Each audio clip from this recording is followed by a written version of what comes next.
पुणे येथील बालगंधर्व रंगमंदिरामध्ये जालना येथील संपादक करुणा मोरे यांना राजमाता जिजाऊ पुरस्काराने गौरवण्यात आलं।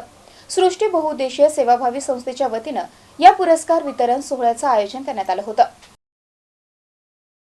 अष्टभुजा हिरकणी या महिलांसाठी वाहिलेल्या वृत्तपत्राच्या संपादक करुणा अच्युत मोरे यांना राज्यस्तरीय राजमाता जिजाऊ पुरस्काराने पुणे येथे सन्मानित करण्यात आले। अंबाजोगाई येथील सृष्टी बहुउद्देशीय सेवाभावी संस्थेच्या वतीने रविवारी पुणे शहरातील बालगंधर्व रंगमंदिरात आयोजित पुरस्कार वितरण सोहळ्यात मोरे यांना या राज्यस्तरीय पुरस्काराने सन्मानित करण्यात आले।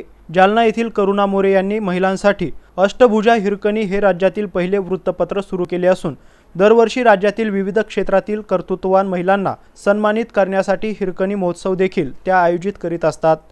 अष्टभुजा हिरकणी या वृत्तपत्राच्या माध्यमातून मोरे यांनी महिलांसाठी मुक्त आणि हक्काचे व्यासपीठ उपलब्ध करून दिले आहे। याशिवाय महिलांच्या अनेक प्रश्नांना वाचा फोडण्यासाठी अष्टभुजा हिरकणीच्या माध्यमातून त्या नेहमीच पुढाकार घेतात।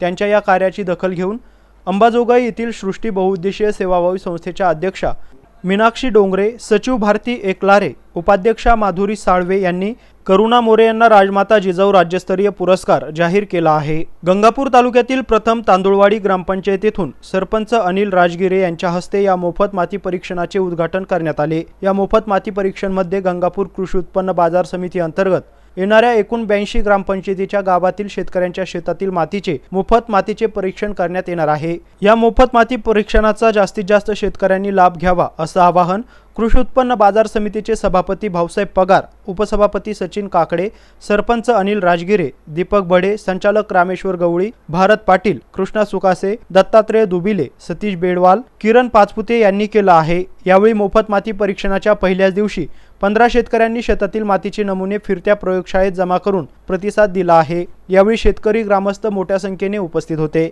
Ibrahim Shaikh, MC news, Gangapur, Chhatrapati Sambhajinagar.